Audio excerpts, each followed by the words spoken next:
जय हिंद दोस्तों, आप सभी को स्वागत है आपका अपना चैनल सक्सेस बोर्ड एकेडमी में। हम लोग आज के इस वीडियो में क्लास 10th के फिजिक्स के फाउंडेशन बैच स्टार्ट करेंगे। जो भी विद्यार्थी 2027 में बोर्ड परीक्षा देंगे उसके लिए यह क्लास बहुत इम्पोर्टेंट होगा। तो चलिए हम लोग जानते हैं फिजिक्स में हम लोग को कौन कौन से चैप्टर पढ़ना पड़ेगा। तो पहला चैप्टर का क्या नाम है? प्रकाश का परावर्तन तथा अपवर्तन। दूसरा चैप्टर क्या नाम है? मानव नेत्र तथा रंगीन दुनिया। तीसरा चैप्टर क्या नाम है? विद्युत। चौथा का क्या नाम है? विद्युत धारा के चुंबकीय प्रभाव। और पांचवा क्या नाम है? ऊर्जा के स्रोत। तो हम लोग आज के इस वीडियो में फिजिक्स के पहला चैप्टर स्टार्ट करेंगे जिसका नाम क्या है? प्रकाश का, जिसका क्या नाम है? प्रकाश का परावर्तन, जिसका क्या नाम है? प्रकाश का परावर्तन। हम लोग आज के इस वीडियो में प्रकाश के परावर्तन को स्टार्ट करेंगे। तो चलिए हम लोग स्टार्ट करते हैं। आइए सबसे पहले हम लोग जानेंगे प्रकाश क्या है। सबसे पहले हम लोग जानेंगे प्रकाश क्या होता है। सबसे पहले हम लोग क्या जानेंगे? प्रकाश क्या होता है। तो प्रकाश क्या होता है? प्रकाश वह कारक है जिसकी सहायता से हम वस्तु को देखते हैं, उसे क्या कहते हैं? प्रकाश कहते हैं। प्रकाश किसे कहते हैं? प्रकाश वह कारक है जिसकी सहायता से हम वस्तु को देखते हैं, उसे ही प्रकाश कहते हैं। प्रकाश जब वस्तु से टकराकर हमारी आँख तक पहुँचता है तब ही हम वस्तु को देख पाते हैं। जब प्रकाश वस्तु से टकराकर हमारी आँख तक पहुँचता है तब ही हम वस्तु को देख पाते हैं। चलिए आगे। प्रकाश के कुछ गुण है। प्रकाश का गुण क्या है? प्रकाश सरल सीधी रेखा में गमन करती है। प्रकाश हमेशा क्या होता है? सीधी रेखा में गमन करती है। प्रकाश क्या होता है? सीधी रेखा में हमेशा क्या होता है? गमन करती है। अगला पॉइंट क्या है? प्रकाश विद्युत। अगला पॉइंट क्या है? प्रकाश विद्युत चुंबकीय तरंग है। प्रकाश क्या है? एक प्रकार का विद्युत चुंबकीय तरंग है, इसलिए इसे संचरण के लिए माध्यम की आवश्यकता नहीं पड़ती। प्रकाश एक प्रकार का क्या है? विद्युत चुंबकीय तरंग है। क्या है? विद्युत चुंबकीय तरंग है। अगला पॉइंट क्या है? प्रकाश अपारदर्शी वस्तु की तीक्ष्ण छाया बनाता है। अगला पॉइंट क्या है? प्रकाश की चाल निर्वात में सबसे अधिक होती है। प्रकाश की चाल निर्वात में कितनी होती है? 3 गुने 10⁸ मीटर पर सेकेंड होता है। प्रकाश की चाल निर्वात में सबसे अधिक होती है और कितना होता है? 3 गुने 10⁸ मीटर पर सेकेंड होता है। चलिए आगे हम लोग चलते हैं। आगे हम लोग जानेंगे प्रकाश स्रोत क्या है। प्रकाश स्रोत क्या है? प्रकाश स्रोत क्या है? तो प्रकाश स्रोत क्या है? जिस वस्तु से प्रकाश निकलता है उसे प्रकाश स्रोत कहा जाता है। क्या कहा जाता है? प्रकाश स्रोत कहा जाता है। जिससे प्रकाश निकलता है उसे हम लोग क्या कहते हैं? प्रकाश स्रोत कहते हैं। प्रकाश स्रोत प्राकृतिक और मानव निर्मित होते हैं, जैसे कि सूर्य, तारे आदि प्रकाश के प्राकृतिक स्रोत है। सूर्य, तारे आदि प्रकाश के प्राकृतिक स्रोत है। और मोमबत्ती, लैंप, दिया, बल्ब आदि प्रकाश के मानव निर्मित स्रोत है। ये क्या है? मानव निर्मित स्रोत है। तो प्रकाश स्रोत क्या है? जिस वस्तु से प्रकाश निकलती है उसे क्या कहते हैं? प्रकाश स्रोत कहते हैं। प्रकाश स्रोत कितने प्रकार के होते हैं? 2 प्रकार के होते हैं। पहला क्या है? प्रकाश प्राकृतिक स्रोत और दूसरा क्या है? मानव निर्मित स्रोत। तो प्राकृतिक स्रोत कौन कौन होगा? सूर्य होगा, तारा होगा। और मानव निर्मित स्रोत कौन होगा? मोमबत्ती होगा, लैंप होगा। और प्राकृतिक स्रोत क्या होगा? सूर्य होगा, चंद्रमा होगा। चलिए हम लोग आगे चलते हैं।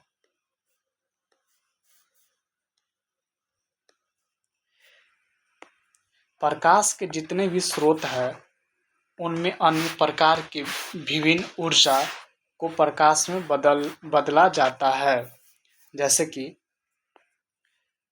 लालटेन, लैंप आदि में तेल में संचित रासायनिक ऊर्जा को किसमें बदलता है?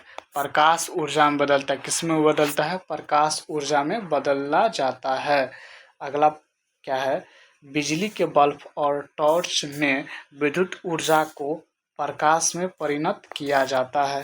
प्रकाश एक प्रकार का क्या है? ऊर्जा है। प्रकाश क्या है? एक प्रकार का ऊर्जा है। प्रकाश क्या है? एक प्रकार का ऊर्जा है। क्या है? ऊर्जा है। चलिए आगे चलते हैं हम लोग। आगे क्या है? प्रदीप्त वस्तु किसे कहते हैं? तो किसे कहते हैं? जो वस्तु प्रकाश उत्सर्जित करती है उसे प्रदीप्त वस्तु कहलाती है। क्या कहते हैं? जो वस्तु प्रकाश उत्सर्जित करता है उसे क्या कहते हैं?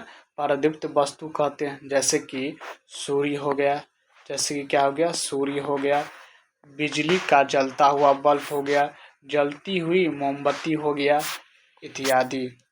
तो प्रदीप्त वस्तु किसे कहते हैं? जिस वस्तु से प्रकाश उत्सर्जित होता है उसे क्या कहते हैं? प्रदीप्त वस्तु कहते हैं। क्या कहते हैं? प्रदीप्त वस्तु कहते हैं।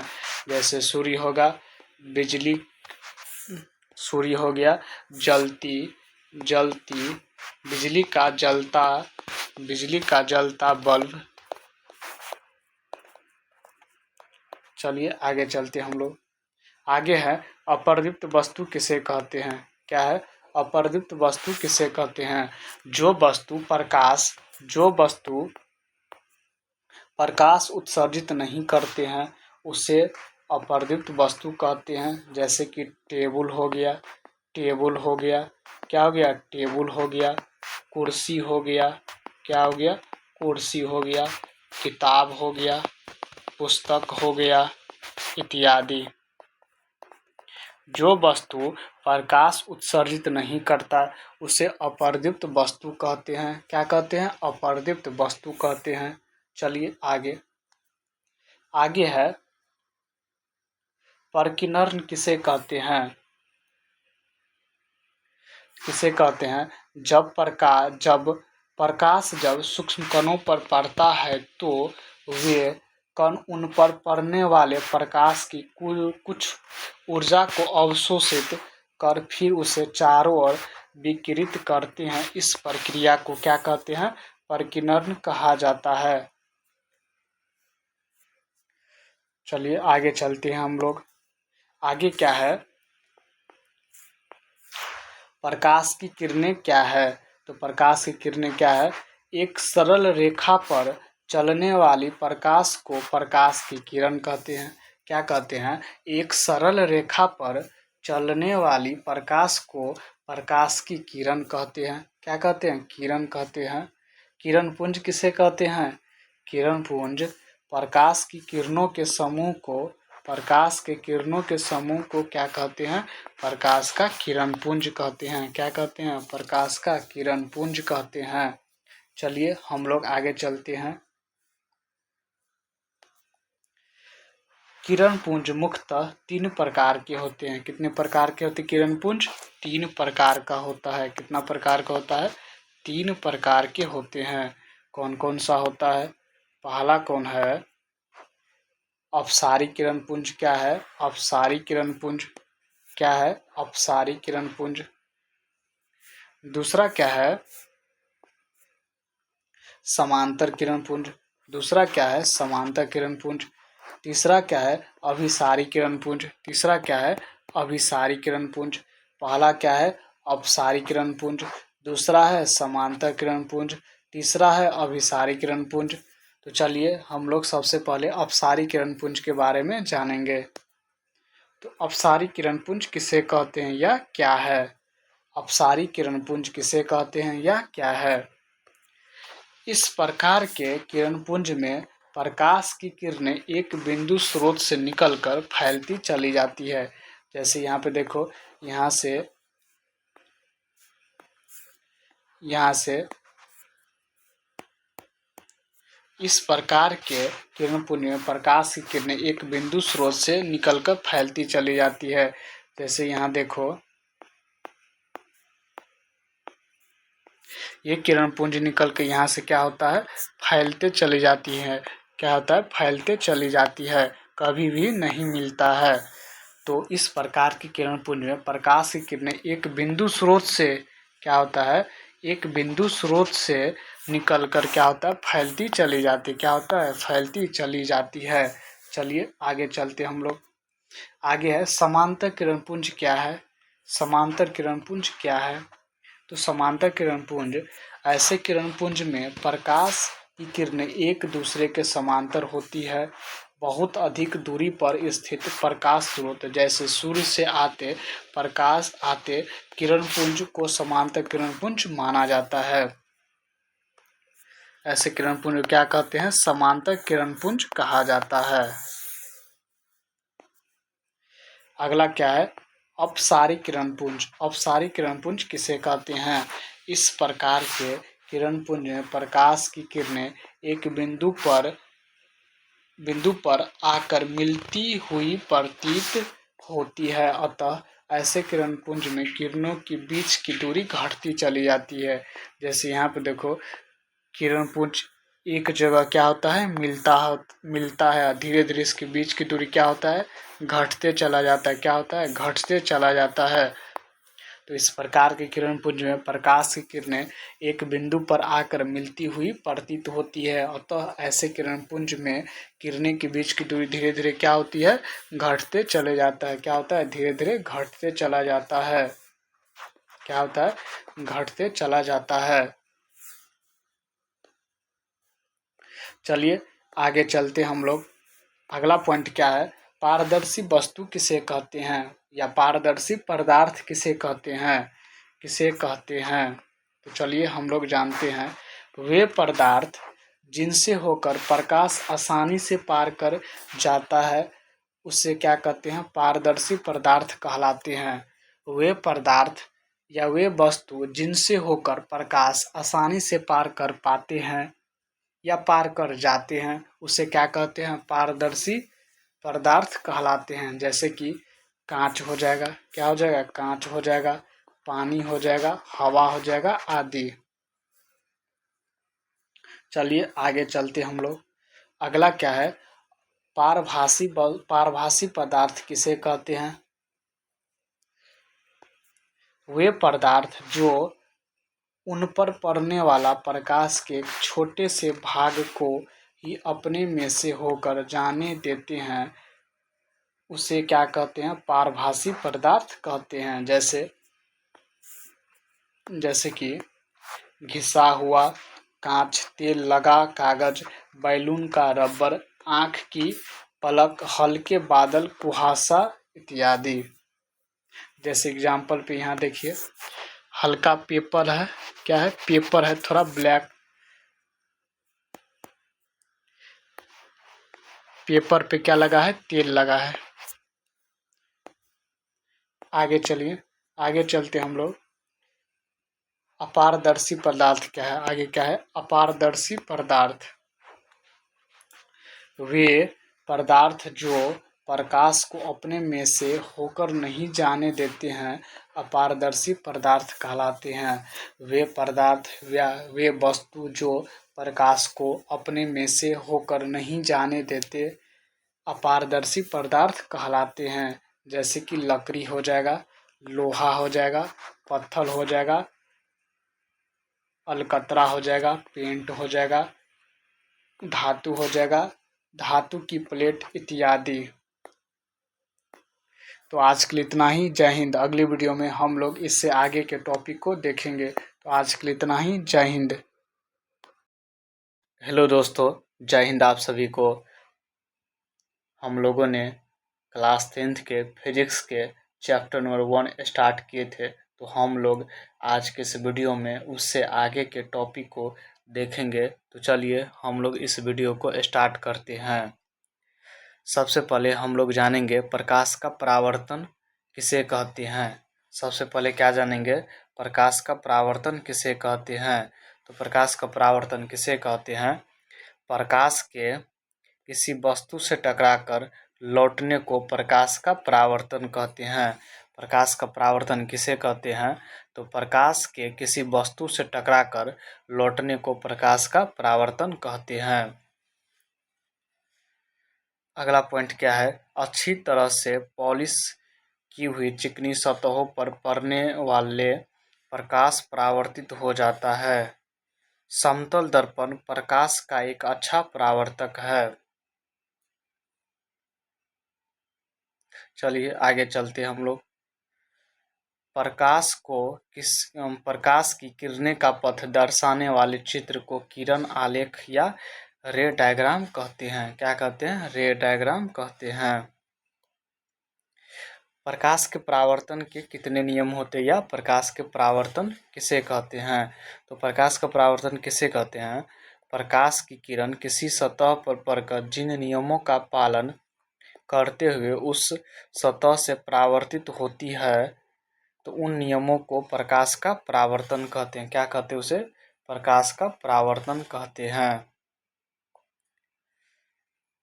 इसके कुछ पद निम्नलिखित है, जैसे कि आपतित किरण। क्या है? आपतित किरण। इसे हम लोग क्या बोलते हैं? आपतित किरण बोलते हैं। क्या बोलते हैं इसको हम लोग? आपतित किरण बोलते हैं। क्या बोलते हैं? आपतित किरण बोलते हैं। तो आपतित किरण किसे कहते हैं? किसी सतह पर पड़ने वाली किरण को आपतित किरण कहते हैं। ये किसी सतह पर पड़ने वाली किरण को क्या कहते हैं? तो आपतित किरण कहते हैं। क्या कहते हैं? तो आपतित किरण कहते हैं। चलिए अगला पॉइंट देखते हैं। आपतन बिंदु किसे कहते हैं? आपतन बिंदु किसे कहते हैं? तो जिस बिंदु पर आपतित किरण सतह से टकराती है उसे आपतन बिंदु कहते हैं। जिस पर टकराती है उसे क्या कहते हैं? जिस पर टकराती है उसे क्या कहते हैं? तो आपतन बिंदु कहते हैं। कहाँ पर टकराता है? यहाँ पर टकराता है। इसे हम क्या बोलते हैं? आपतन बिंदु बोलते हैं। क्या बोलते हैं? आपतन आपतन बिंदु बोलते हैं। आपतन बिंदु बोलते हैं। ये क्या है? अभिलंब है या नॉर्मल है। अभिलंब, इसको क्या बोलते हैं? अभिलंब। ये क्या है? आपतित किरण। चलिए आगे चलते हैं हम लोग। परावर्तित किरण किसे कहते हैं? तो परावर्तित किरण किसे कहते हैं? जिस माध्यम जैसे हवा से चलकर आपतित किरण सतह पर आती है, उसी माध्यम में गई किरण को परावर्तित किरण कहते हैं। क्या कहते हैं? परावर्तित किरण कहते हैं। इसको क्या बोलते हैं हम लोग? परावर्तित किरण बोलते हैं। क्या बोलते हैं? परावर्तित किरण बोलते हैं। ये क्या हुआ? आपतित किरण। ये क्या हुआ? परावर्तित किरण। ये क्या होता है? समतल दर्पण होता है। क्या होता है? समतल दर्पण होता है। अभिलंब किसे कहते हैं?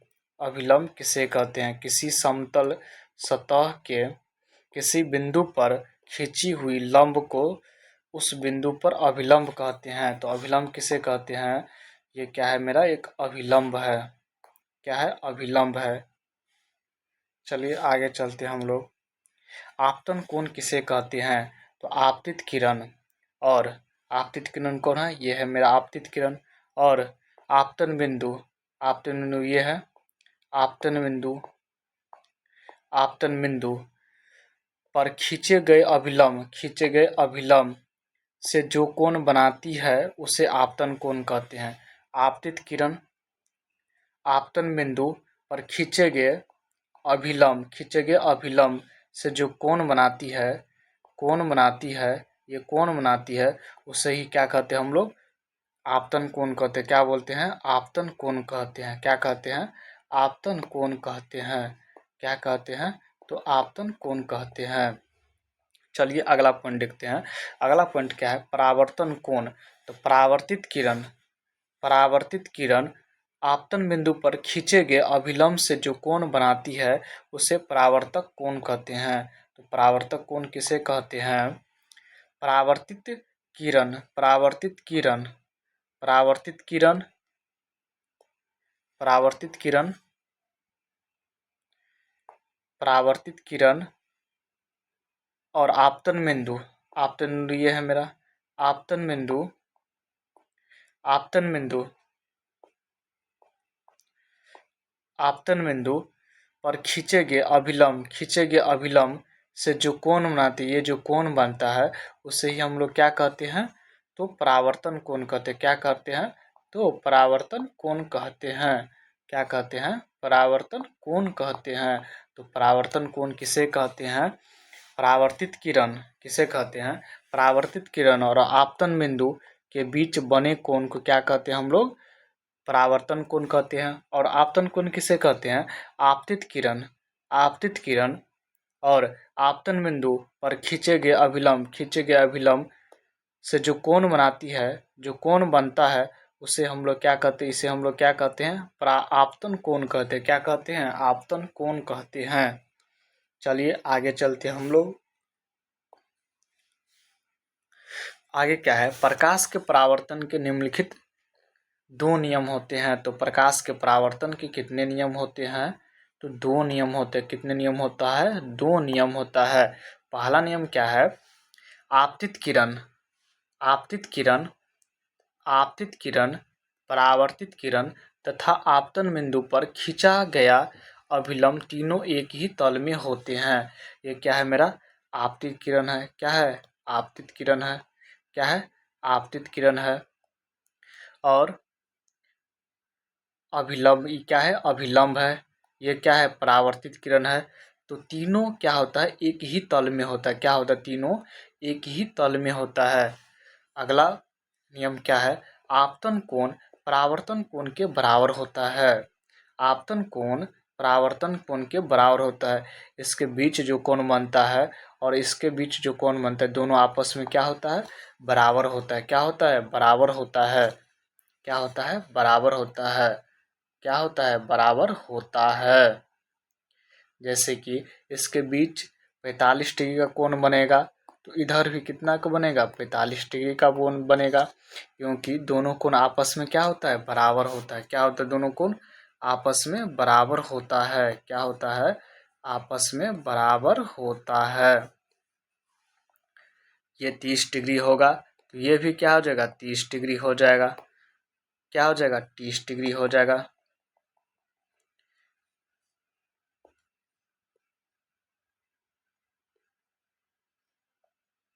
ये 30 डिग्री होगा, तो ये भी क्या हो जाएगा? 30 डिग्री हो जाएगा।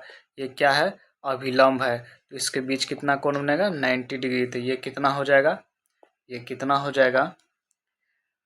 कितना हो जाएगा? 90 डिग्री। तो ये क्या हो जाएगा? कितना बचेगा? 60 बचेगा। कितना बचेगा? 60 बचेगा।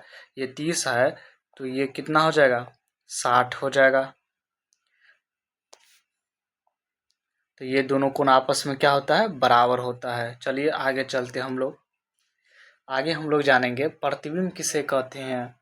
प्रतिबिंब किसे कहते हैं? तो चलिए हम लोग जानते हैं। इमेज किसे कहते हैं या प्रतिबिंब? किसी बिंदु से आती प्रकाश की किरणें दर्पण से परावर्तन के बाद जिस बिंदु पर मिलती है या जिस बिंदु से आती हुई प्रतीत होती है, उसे बिंदु स्रोत का प्रतिबिंब कहते हैं। क्या कहते हैं? बिंदु स्रोत का प्रतिबिंब कहते हैं। किसी बिंदु स्रोत से आती प्रकाश की किरणें दर्पण से परावर्तन के बाद जिस पर बिंदु पर मिलती है या जिस बिंदु से आती हुई प्रतीत होती है, उसे बिंदु स्रोत का प्रतिबिंब कहते हैं। क्या कहते हैं? प्रतिबिंब कहते हैं। तो प्रतिबिंब कितने प्रकार के होते हैं? तो प्रतिबिंब 2 प्रकार के होते हैं। पहला क्या है? वास्तविक प्रतिबिंब। पहला क्या है? वास्तविक प्रतिबिंब। दूसरा क्या है? आभासी या काल्पनिक प्रतिबिंब। क्या है? आभासी या काल्पनिक प्रतिबिंब। तो चलिए हम लोग सबसे पहले जानेंगे वास्तविक प्रतिबिंब किसे कहते हैं। वास्तविक प्रतिबिंब किसे कहते हैं? तो वास्तविक प्रतिबिंब किसे कहते हैं? किसी बिंदु स्रोत से आती प्रकाश की किरणें दर्पण से परावर्तन के बाद जिस बिंदु पर वास्तव में मिलती है, उस बिंदु को बिंदु स्रोत का वास्तविक प्रतिबिंब कहते हैं। यहाँ से देखिए प्रकाश आ रहा है, प्रकाश आ रहा है, यहाँ पे मिलता है। कहाँ पर मिलता है? वास्तविक बिंदु पर मिलता है, फोकस पर मिलता है, तो उसे हम क्या कहेंगे? वास्तविक प्रतिबिंब कहेंगे। वास्तविक प्रतिबिंब वास्तविक प्रतिबिंब को पर्दे पर प्राप्त किया जा सकता है। वास्तविक प्रतिबिंब वस्तु की अपेक्षा हमेशा क्या होता है? उल्टा होता है। हमेशा क्या होता है? तो उल्टा होता है। क्या होता है? उल्टा होता है। इसे हम लोग पर्दे पर क्या कर सकते हैं, प्राप्त कर सकते हैं। क्या कर सकते हैं, पर्दे पर प्राप्त कर सकते हैं। क्या कर सकते हैं, प्राप्त कर सकते हैं पर्दे पर।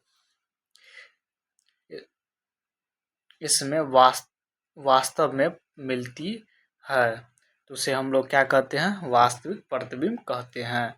चलिए हम लोग आगे चलते हैं। अगला क्या है, आभासी या काल्पनिक प्रतिबिंब। तो आभासी या काल्पनिक प्रतिबिंब किसे कहते हैं, किसी बिंदु स्रोत से आती प्रकाश की किरणें परावर्तन के बाद जिस बिंदु से आती हुई प्रतीत होती है उसे उस बिंदु स्रोत का आभासी प्रतिबिंब कहते हैं। क्या कहते हैं, आभासी प्रतिबिंब कहते हैं। आभासी प्रतिबिंब कहते हैं। चलिए आगे देखते हैं क्या है। आभासी प्रतिबिंब को पर्दे पर प्राप्त नहीं किया जा सकता। आभासी प्रतिबिंब को क्या नहीं किया जा सकता है, पर्दे पर प्राप्त नहीं किया जा सकता। पर्दे पर प्राप्त नहीं किया जा सकता। क्या नहीं किया जा सकता है, पर्दे पर प्राप्त नहीं किया जा सकता है। आभासी प्रतिबिंब वस्तु की अपेक्षा हमेशा क्या होता है, सीधा होता है। हमेशा क्या होता है, सीधा होता है। वही वास्तविक प्रतिबिंब क्या होता है, उसे पर्दे पर प्राप्त किया जा सकता है, उसमें उल्टा प्रतिबिंब बनता है। इसमें क्या बनता है, आभासी या काल्पनिक प्रतिबिंब में हमेशा क्या होता है, तो सीधा प्रतिबिंब बनता है। क्या होता है, सीधा प्रतिबिंब बनता है। और हमें इसे पर्दे पर प्राप्त किया जा सकता है। इसे पर्दे पर प्राप्त किया जा सकता है। क्या किया जा सकता है, पर्दे पर प्राप्त किया जा सकता है। चलिए आगे चलते हम लोग। अगला है, पार्श्व परिवर्तन किसे कहते हैं।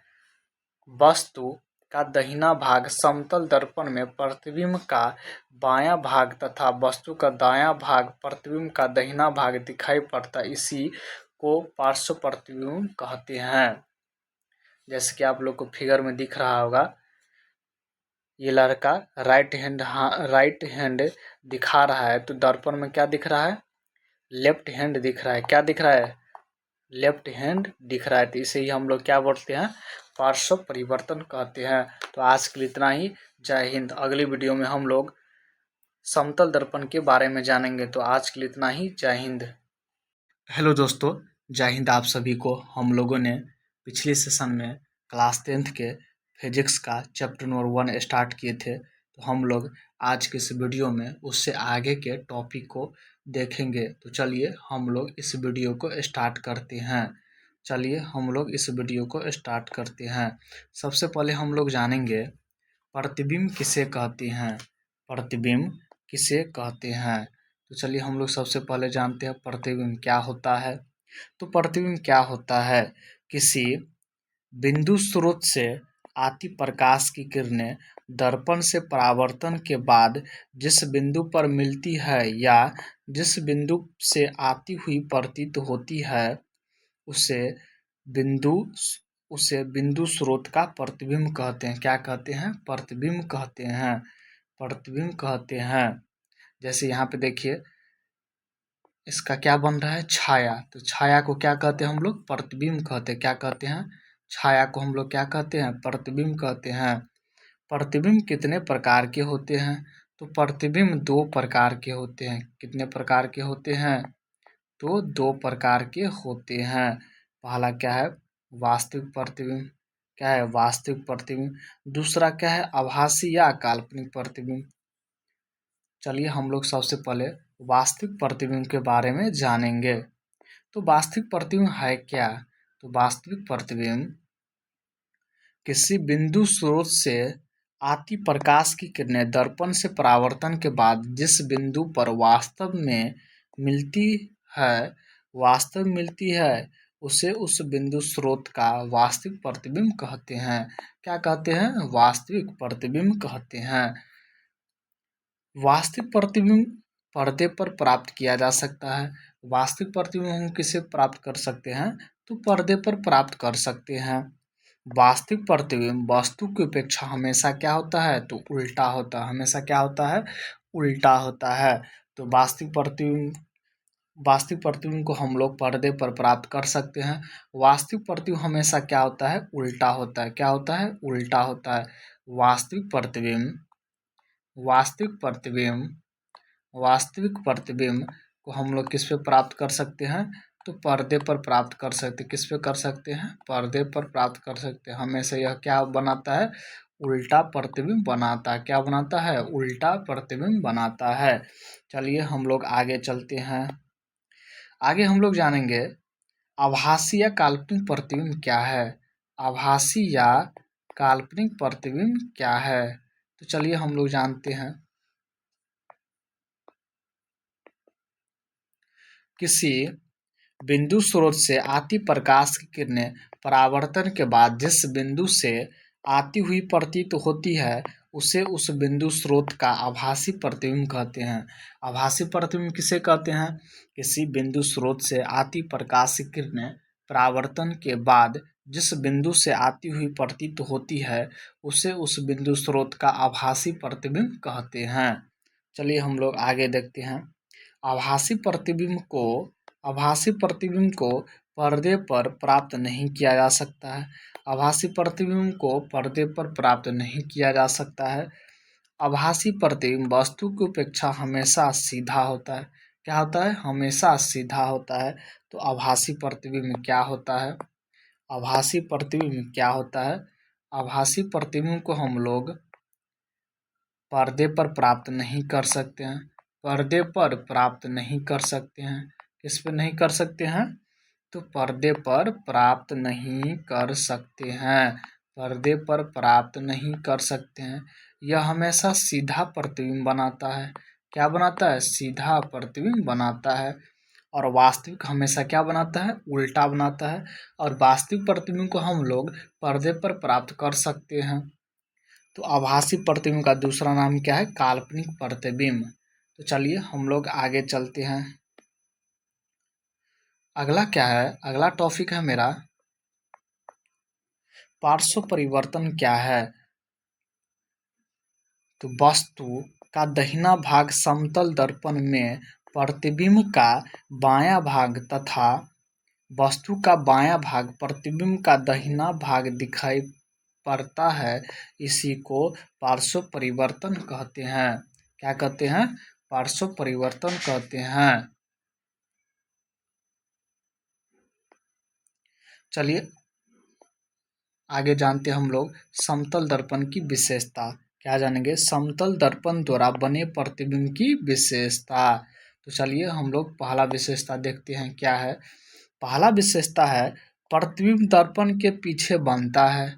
प्रतिबिंब क्या बनता है? तो दर्पण के पीछे बनता है। प्रतिबिंब का आकार वस्तु के आकार के क्या होता है? तो बराबर होता है। प्रतिबिंब का जितना आकार होगा उतना ही आकार वस्तु का आकार होगा। तो प्रतिबिंब का आकार वस्तु के आकार के क्या होगा? बराबर होगा। प्रतिबिंब वस्तु की अपेक्षा सीधा बनाता है। प्रतिबिंब वस्तु की अपेक्षा सीधा बनाता है। प्रतिबिंब पार्श्विक रूप से उल्टा होता है। प्रतिबिंब पार्श्विक रूप से उल्टा होता है। प्रतिबिंब आभासी होता है। प्रतिबिंब दर्पण से उतना ही पीछे बनता है जितना वस्तु दर्पण से आगे रहता है। प्रतिबिंब दर्पण से उतना ही पीछे बनता है जितना वस्तु दर्पण से आगे होता है। तो समतल दर्पण की यही निम्न विशेषता है। तो चलिए हम लोग आगे चलते हैं। आगे जानेंगे हम लोग गोलीय दर्पण क्या है। गोलीय दर्पण क्या होता है या क्या है? तो चलिए हम लोग देखते हैं।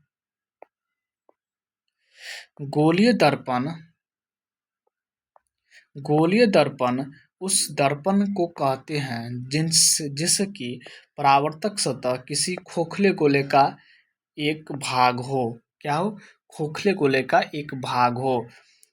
गोलीय दर्पण उस दर्पण को कहते हैं जिसकी परावर्तक सतह किसी खोखले गोले का क्या हो? एक भाग हो। गोलीय दर्पण के प्रकार। तो गोलीय दर्पण का पहला प्रकार है अवतल दर्पण। तो अवतल दर्पण किसे कहते हैं? अवतल दर्पण को हम लोग जानते हैं वह गोलीय दर्पण जिसका पृष्ठ अंदर की ओर अर्थात गोले के केंद्र की ओर वक्रित है अवतल दर्पण कहलाता है। क्या कहलाता है? अवतल दर्पण कहलाता है। चलिए आगे चलते हम लोग। अवतल दर्पण के उपयोग देखते हैं हम लोग। अवतल दर्पण का पहला उपयोग क्या है? अवतल दर्पण को हम लोग क्या देखते हैं? उपयोग देखते हैं। क्या देखते हैं? उपयोग देखते हैं। पहला उपयोग क्या है? दाढ़ी बनाने के काम आता है। अगला उपयोग है आँख, दांत, नाक, कान, गले इत्यादि में डॉक्टर प्रकाश की किरणें छोटे अवतल दर्पण से परावर्तित करके इन अंगों में डालते हैं। अगला क्या है? टेबल लैंप में इसका उपयोग किया जाता है। अगला पॉइंट है मोटर कारों, रेल इंजन में तथा सर्च लाइट के लैंप के परावर्तक के रूप में उपयोग किया जाता है।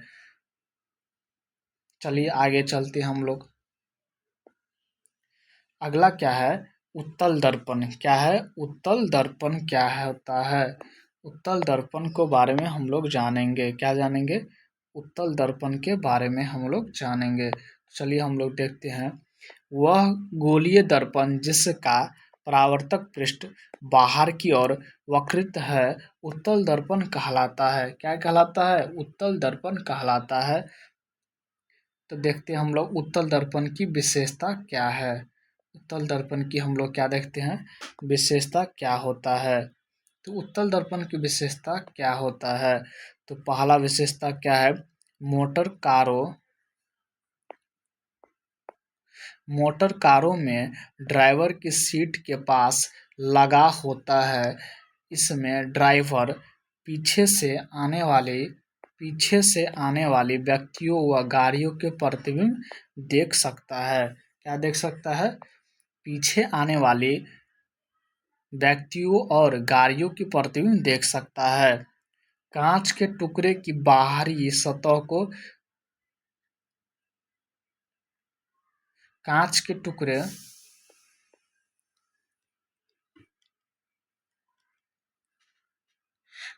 टुकड़े के बाहरी सतह को रजतित करने से अवतल दर्पण बनता है। कांच के टुकड़े के भीतरी सतह से रजतित करने पर उत्तल दर्पण बनता है।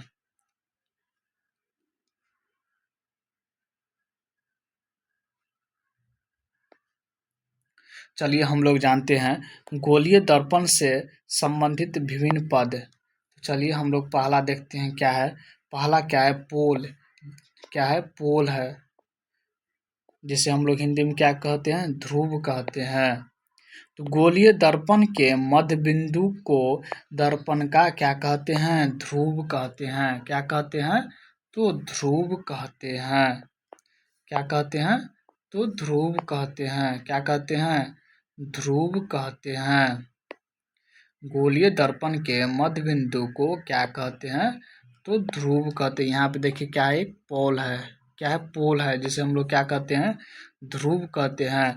तो गोलीय दर्पण के मध्य बिंदु को ध्रुव कहते हैं। यहाँ पे देखिए गोलीय दर्पण के मध्य बिंदु को क्या कहते हैं? ध्रुव कहते हैं। क्या कहते हैं? तो ध्रुव कहते हैं। अब है वक्ता केंद्र किसे कहते हैं?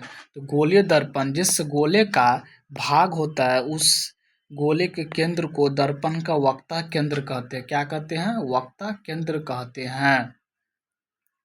अगला क्या है? वक्ता तिर्जा। तो गोलीय दर्पण जिस गोले का भाग होता है उसकी तिर्जा को दर्पण की वक्ता तिर्जा कहते हैं। क्या कहते हैं? तो दर्पण की वक्ता तिर्जा कहते हैं। अगला क्या है? प्रधान या मुख्य अक्ष। गोलीय दर्पण के ध्रुव से वक्ता केंद्र को मिलाने वाली सरल रेखा को दर्पण का प्रधान या मुख्य अक्ष कहते हैं। इसको क्या बोलते हैं हम लोग? प्रधान या मुख्य अक्ष बोलते हैं। इसको क्या बोलते हैं हम लोग? प्रधान या मुख्य अक्ष कहते हैं। चलिए आगे चलते हम लोग। आगे क्या है? गोलीय दर्पण का फोकस तथा फोकस दूरी। तो किसी अवतल दर्पण का फोकस उसके मुख्य अक्ष पर वह बिंदु है जहां मुख्य अक्ष के समांतर आती किरणें दर्पण से परावर्तन के बाद मिलती है। अगला क्या है? गोलीय दर्पण के ध्रुव तथा मुख्य फोकस के मध्य की दूरी फोकस दूरी कहलाती है। क्या कहलाता है? फोकस दूरी कहलाता है। क्या कहलाता है? तो फोकस दूरी कहलाता है। क्या कहलाता है? फोकस दूरी कहलाता है। क्या कहलाता है? फोकस दूरी कहलाता है। क्या कहलाता है? तो फोकस दूरी कहलाता है। गोलीय दर्पण के लिए वक्ता त्रिज्या फोकस दूरी की क्या होती है? दोगुनी होती है। आर बराबर क्या हो जाएगा? 2f हो जाएगा। f बराबर क्या होता है? r/2 होता है। तो क्या हो जाएगा? 2 गुनी हो जाएगा। चलिए आगे चलते हम लोग। गोलीय दर्पण की फोकस दूरी वक्ता त्रिज्या की क्या होती है? आधी होती है। तो r बराबर f बराबर क्या होता है? r/2 होता है। क्या होता है?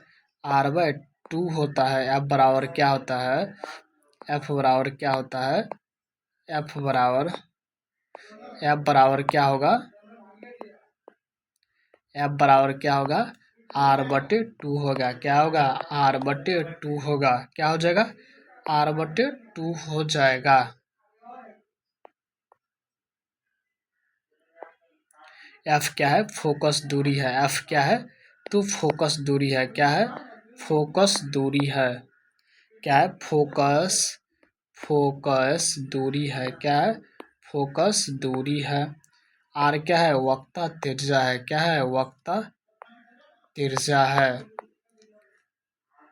तो आज के लिए इतना ही। अगली वीडियो में हम लोग इससे आगे के टॉपिक को देखेंगे। तो आज के लिए इतना ही। जय हिंद।